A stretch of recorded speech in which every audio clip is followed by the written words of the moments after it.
Burbs we say, you deaf or what?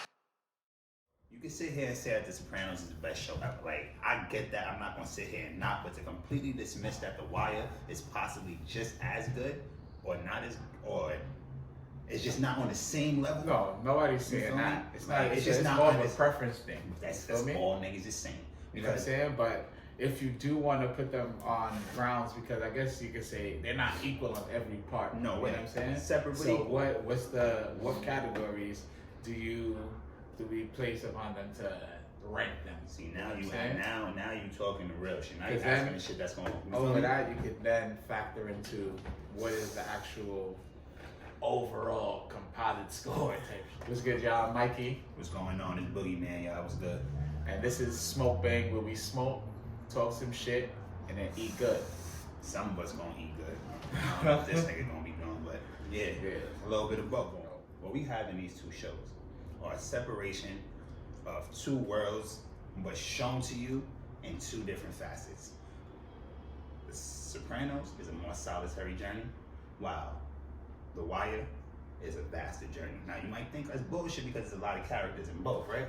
Well, The Wire had several like main type characters. You know what I'm saying? That you followed their stories more intimately than you followed all of the supporting cast. Absolutely. And like we delved into bits and pieces of the supporting cast family. Like Syl, you hardly ever until he became boss. That's the first time you seen him like in his crib and all of that type of shit. A very specific reason for it though. What? So we'll get there. So and that goes to actually the reason. So we'll go there right now. So the two differences the shows, you're absolutely right. The Wire, it definitely is gonna have a lot more range of characters because you can't say who the main character in The Wire is. You can't say, you cannot. You can't really, you cannot especially because each season is like a changes. there's new players, there's new antagonists, new protagonists. We go from rooting for Avon for the first 3 seasons, and then we go, well, I don't know about you, then we go to dealing with Marlo, because I never really rooted for Marlo. You feel me? Like, he played the game in a way that was just ruthless and unnecessary. Necessary. But it was effective, though. Yeah. But we'll keep going.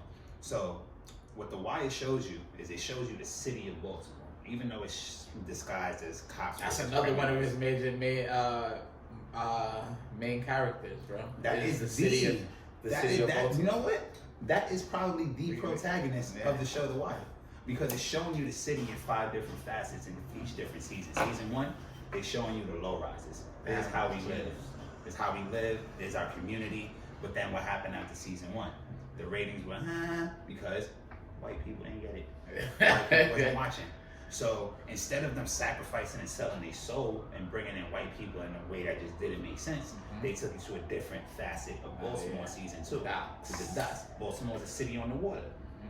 Most of their economics comes through on that commerce that's on the docks. And who works on those docks is working class white people, the Polacks, who's down there running shit, dealing with their shit, but still in the background, it's the cops versus the criminals. Season 3 now, we going to politics. It's a whole different game. Now we starting to see how these pieces move. Because in season 2, as we saw, all the fucking dumb shit that Frank Sabatka went through that cost him his life came from a fucking stained glass window in a fucking church. You feel me? Shows you that season 3 pulls it back more, shows you how politics is really running this shit. You give me like, it's not really the stained glass window. That was like the driving force, but or what happened, but the fucking, it's what's his name again? McNulty? No, the nigga who fucking hated him. Valchek.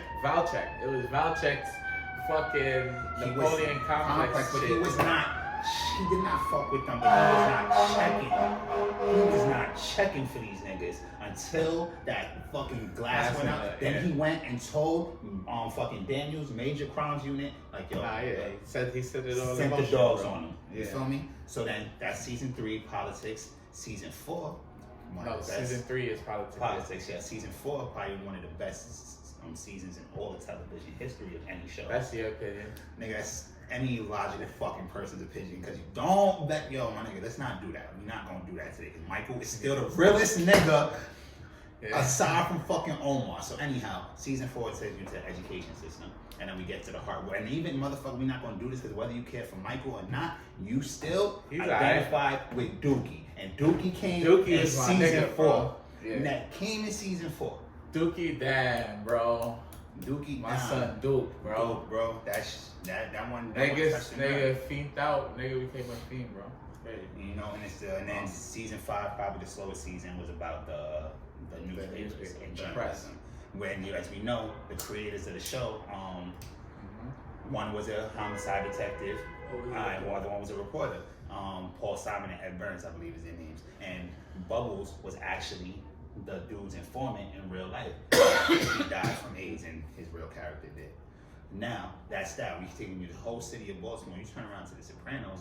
Yeah, so that's a solitary story. Because no matter, because what you're absolutely right about, we don't care as much about the secondary and tertiary characters as we do in The Wire, but all of their stories are compelling because no matter whose story it is, every single last one of their actions is reverting back to Tony in some way, shape, or form. Yeah, that's what I'm saying. So that's why it doesn't really matter as much. You know what I'm saying? Because it's not their journey we're seeing, it's their journey that relates to Tony. But the fact that it's disguised as their journey is the beauty of it. Right. Yeah, of course. So that's the storytelling. You feel me? So it's like the fact that on first glance, you don't realize these things. You think that fucking Chris is just going through Chris's life and Chris's problems and Uncle Junior, but then you start realizing like, yo, every down to Janice to fucking Eugene Pontecuervo, nigga, like every one of these last niggas all come back to the shit that fucking eats at Tony's soul at a daily basis that makes him one of the most compelling characters in TV history. Like, so that's why my nigga is really, really, really no transition. Transition or comparison. There's really no comparison. That's why. Yeah, I think there is comparison. There's comparison. There's comparison, but it's not to the point of choosing and preference to say that one is better than the other. It's apples and oranges. It's Biggie and Pop. No, my spliff is done. Down. I think I'm ready to wash down. Slap away some shit. You are a little spaghetti and gravy. Macaroni and gravy. Macaroni and gravy. Yo, should I be smoking this shit down to the nub? But I don't give a slap. About to eat. Eat swag.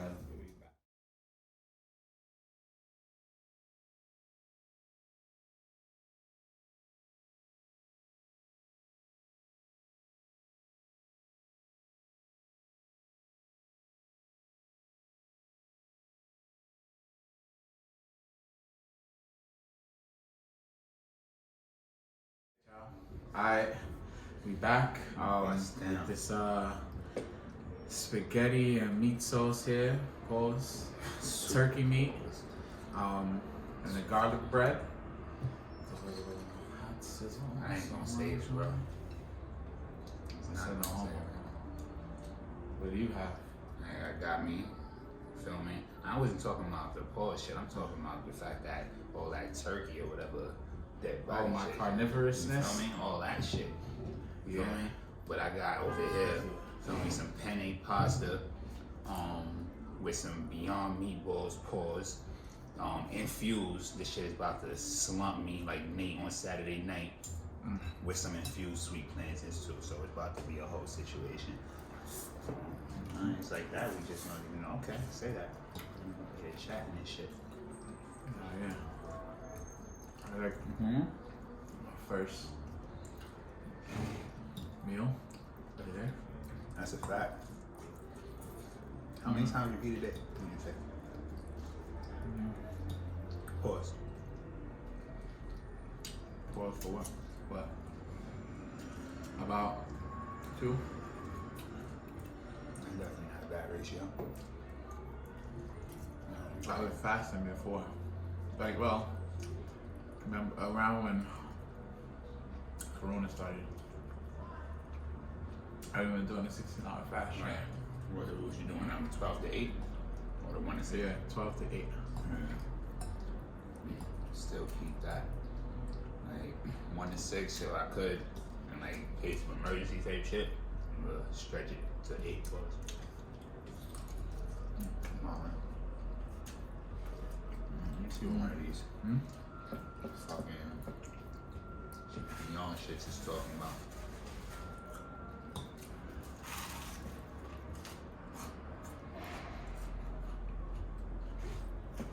Oh no, that's different. That's the right thing. Beyond drinks? Mm-hmm. Oh yeah, bust down. I think I went a little onion crazy. And raw, and the cooked onion or in the powder? Cooked onion. And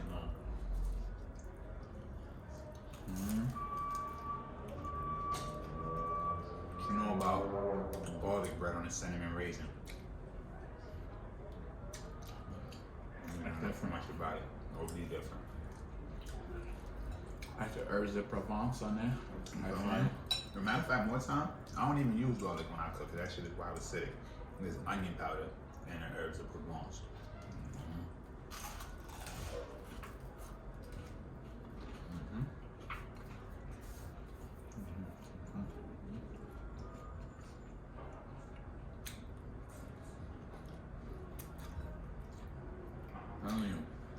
There's like, matter of fact, near the end of the episode I was just watching with Sopranos, when I think I was either season 1 finale or the season 2 premiere, when him and Carmen's just chilling and he busting down a penny just like this in a big bowl, just like this. When you come home, I mean, that's the aesthetic right there. Oh yeah. This joint got the stop neck.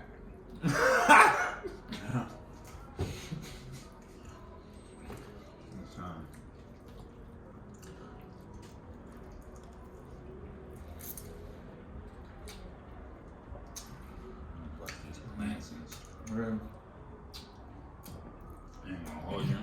I'm really starting to feel faded off these shits, bro. I'm funny. I go. Now it's all. I'm trying to tell niggas, babe.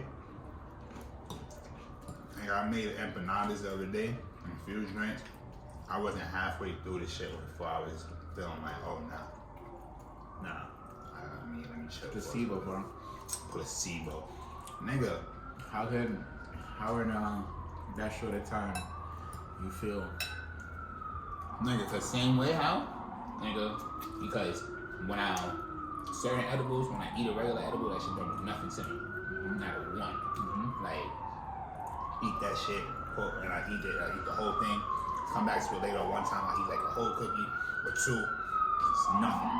With certain shits that I make on my menu, like my milkshakes and these empanadas and like the ice cream, them shits is gonna slap right away. But when I cook it in food, like with heat, this shit really be slapping right away. Do y'all ever get faded right away? Or what's the earliest you feel faded from edible when you eat it?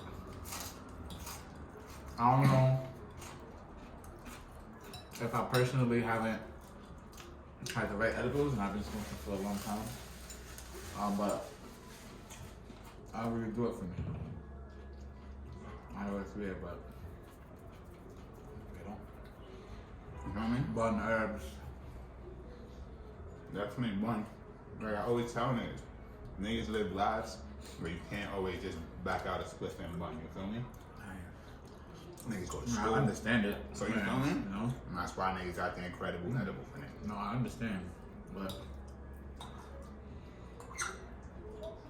I probably did with a pen before for edible.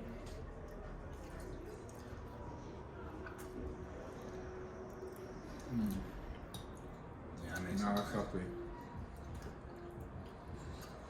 What?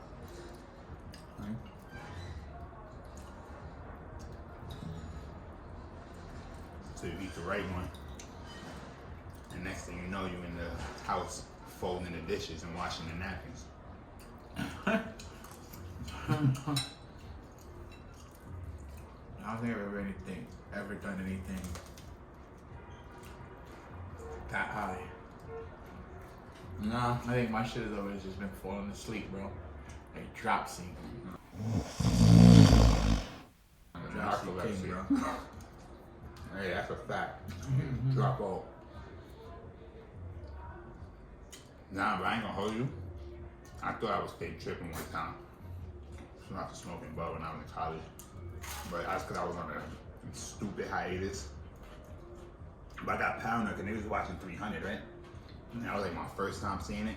And it was a scene where niggas was just jumping all over the shit, all and down the spikes so crazy.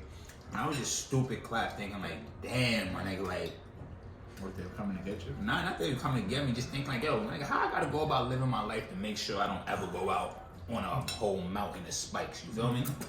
Like, yeah, just, yeah, there's many ways niggas can go. Paranoid, that's just thought-provoking. I guess. But I was shook, I ain't gonna hold you. That shit, I was that clap. Just like that. Yeah, I haven't been experiencing that.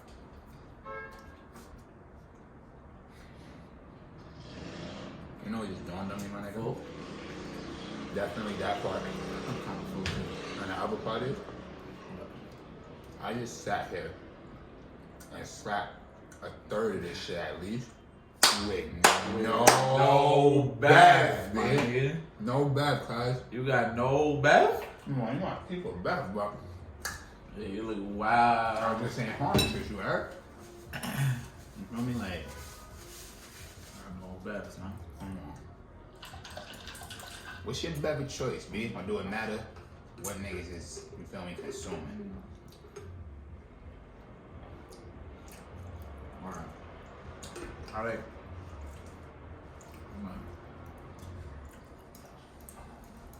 I like mixing